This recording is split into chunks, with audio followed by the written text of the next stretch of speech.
யாருக்கு தெரியும்? நான் எப்பவுமே போற ரோடு பத்தி கவலைப்பட்டதே கிடையாது. ஆண்டவன் மேல பாரத்தை போட்டு வண்டி எந்த ரூட்ல போறதோ அந்த ரூட்ல சிவான்னு சொல்லி போயிட்டே இருக்க வேண்டியதா.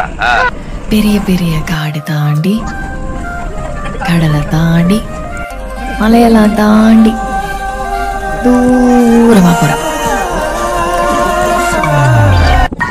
காத்திருக்கிறதுல வலியோட சேர்ந்து ஒரு சுகமும் இருக்கு. யார் அழைப்பது யார் அழைப்பது யார் குரல் இது?